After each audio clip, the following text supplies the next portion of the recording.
Silent Hill for the Room, the most controversial and yet the least played of the series. Have you ever wanted to know what it's all about but the first sight of the ghost terrified you? Or maybe it was the intro, or was it the inventory system? Well, don't worry, because in this video I will explain it as fast as possible. So, let's start. In Silent Hill for the Room, we will play as Henry Townsend, your average young adult who has been to Silent Hill and who hasn't been able to leave his apartment after he began having nightmares like the one he has just woken up from, which involved a scream, a bloody and rusty place, and a face on a wall. At least now everything is normal. If we don't count his chain door, the weird message appearing on it, the kid's note asking for his mommy even though Henry lives alone, the 15 bloody handprints that are on the wall that Eileen Galvin, his next door neighbor, doesn't seem to notice, the phone line that works without a cord, the hidden book that talks about how he has created a world in between filled with monsters and spirits thanks to the ritual of the Holy Assumption, and the hole. Which might be his only way out. This takes Henry to an alternate version of the subway where he meets Cynthia Velasquez, who not only thinks that this is her dream, but also asks Henry to get her out in exchange for a special favor. Obviously, Henry accepts, but while looking for an exit, Cynthia starts feeling sick and goes to the restroom, so Henry waits for her outside. But after seeing these creatures, he goes to check on her, but only finds another hole. Which takes him back to his apartment, where he finds a hidden peephole to Eileen's bedroom and a carved text from the last tenant saying that he has been trying to escape the room by tunneling, just like him, that room seems to be in another dimension, and that Eileen seems oblivious to all. Also, here he gets a call from Cynthia asking him to help her, but instead of her, he finds a mannequin. Henry then enters the subway, comes across some ghosts, finds Cynthia only to lose her again, hears her scream that he's coming, and finds her again, dying. Are you okay? Bruh. And with the number 16121 carved on her chest. Thank God this was only another nightmare. Or not? There's a new handprint, another note talking about how he's investigating two people that might be just one, and an even bigger hole. So, this time Henry arrives at the forest of Silent Hill. He meets Jasper Gain, a man who is there looking for the devil and who seems to be a little bit special. He explains to Henry that there was another guy investigating that place, that rock was called Nakehona by the natives and was used to talk with their dead ancestors, that it was renamed to the Mother Stone by the local cult, and that this cult operated the orphanage named the Wish House.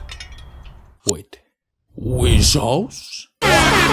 After avoiding the deadliest trap ever, finding the orphanage, which is closed, and reaching the cemetery, Henry bumps into a kid, who Jasper, who comes out of nowhere, calls the Third Revelation.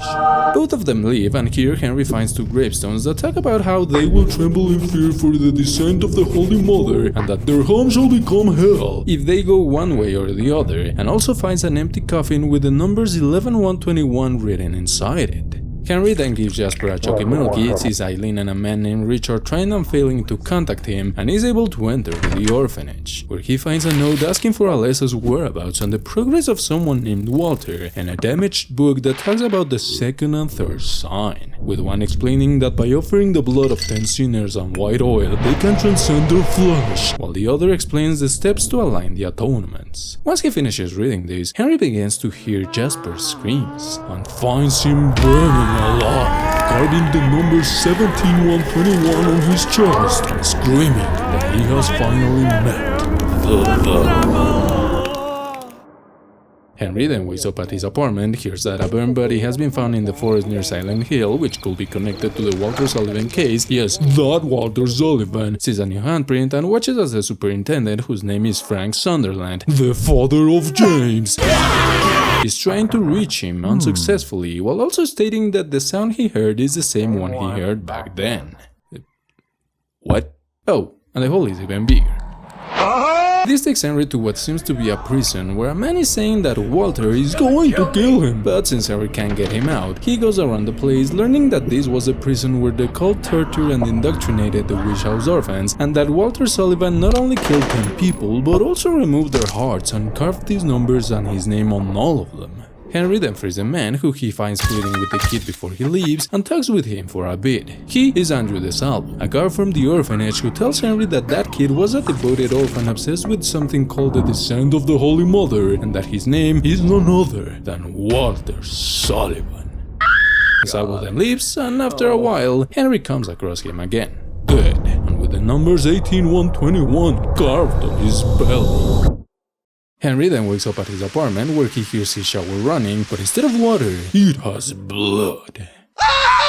He also sees a new handprint and watches as Frank and Eileen are trying to contact him, although once they realize that this is pointless, Frank leaves a note, which is unreadable, and tries to calm Eileen down by telling her that this isn't the first nor the second time something like this has happened, and that the umbilical cord he has started to stink. Wait, what? Oh, and the hole is even bigger. This takes Henry to a weird-looking street where a man falls from the sky who turns out to be Richard Braintree, the same guy who was with Eileen before and who seems to have arrived here through a hole just like Henry. Because of this, he has a theory that the whole apartment complex is the issue and that might be why the journalist who lived in room 302 before Henry disappeared. Henry then warns him about the kid and Richard leaves, although once he reaches an elevator, Henry finds both of them. And Richard seems to recognize the kid, so he begins chasing him. Hey, you! Stop! After seeing a head floating outside his window, a bloody message outside his door, and Richard sleeping peacefully, Henry is able to reach room 207, where he finds Richard being electrocuted with the numbers 19121 written on his forehead and with the kid next to him. He points at something before vanishing, and with his last breaths, Richard warns Henry that that kid is none other than the 11121 man. Henry then wakes up at his apartment, hears how the police have found another body which matches the MO of Walter, which means that this has to be the work of a copycat since Walter has been dead for a while now, sees a new handprint, finds something inside his toilet which he doesn't try to grab cause he a bitch, and watches as a long-haired man stands in the same position as the kid and points at Eileen's apartment.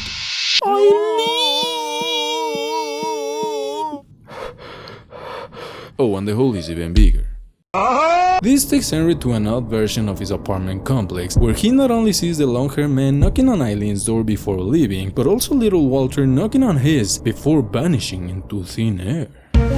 And after bumping into the man who offers him a doll that Eileen gave to him when they were younger, which Henry can grab, or maybe not, Henry ends up in Frank's apartment, where he finds a diary which talks about how around 30 years ago Frank found a baby in room 302 who was abandoned by their parents and who he gave to the authorities, how he began seeing a kid resembling this baby roaming around the complex, and how he decided to keep this baby's umbilical cord inside a red box. Henry then sees the long-haired man at Richard's apartment who just vanishes and learns all the drama surrounding the complex. Like, did you know that Mike isn't Rachel's boyfriend but a stalker? And did you hear that that lunatic gun aficionado killed one of that lady's cats? And what about the crazy fight between Richard and Mike? Also, thanks to some notes he finds here and there, Henry finally understands that these are not just numbers, but a goal. Walter was going to kill 21 people, so why did he kill himself after the 10th? Wait a second. 10 sinners. The second sign. The 11th man. The handprints. Richard! Oh no!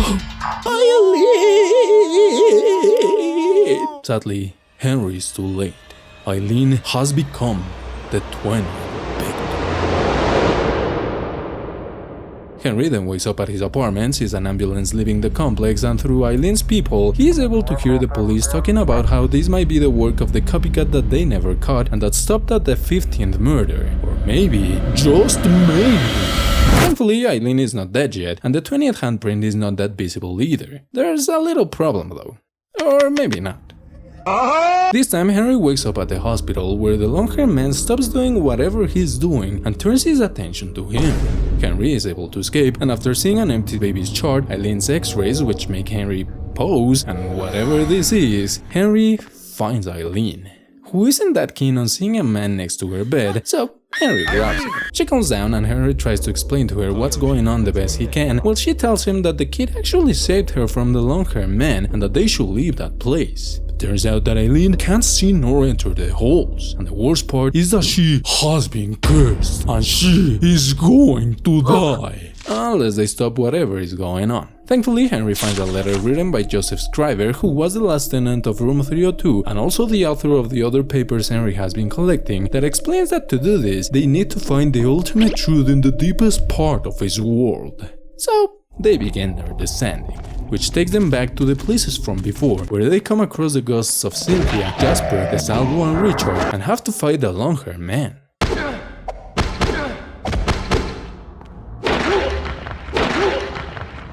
Also, through this journey, Henry not only finds the complete Bible from the church, which has a full chapter named The Descent of the Holy Mother, 21 Sacraments, that includes the first and fourth sign, where one explains that to prepare for the ritual of the Holy Assumption, the blood of 10 sinners, white oil and a black cup are needed, while the other explains how to make Mother reborn, but also learns that Walter is the baby Frank found in room 302, who, after being given to the authorities, was sent to the Wish House orphanage where he met Dahlia Gillespie, who told him that room 302 itself was his mother, and that in order to wake her up, he needed to complete the 21 sacraments. Because of this, he became obsessed and visited the complex every time he could, but since there was someone else living inside it and some tenants, especially Richard, complained about his presence, he stopped. He then tried to distance himself from the cult and all that and live like everyone else, but he was filled with so much resentment that at some point he decided to complete the real 21 sacraments. And so his murders began. Oh, and it also turns out that this man is actually Walter Sullivan. After an epic fight, Eileen and Henry finally reach the bottom, where they find another part of Frank's diary, which talks about how strange things began to happen after he saw a man entering room 302 and room 302. Undecided, thanks to a children's book and the Crimson Tome, Henry learns that Walter was tricked into waking up the devil, that he needs his umbilical cord to rest in peace, and that the descent of the Holy Mother is more like the descent of the devil.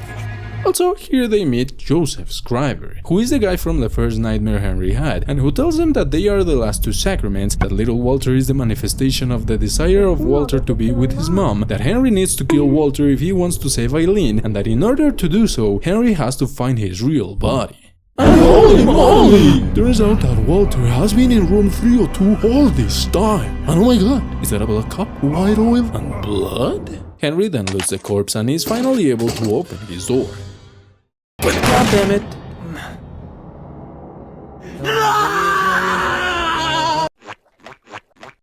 Eileen! Here they hear the memories of Walter's parents and also pick up the umbilical cord, although once they have it, Henry gets a headache and Eileen decides to head back to room 302 alone, which makes Henry go back too, but she isn't here. Nor is Walter's body. So Henry goes inside a hole, and then another, and he finds both of them. And whatever this is. But since this game has different endings...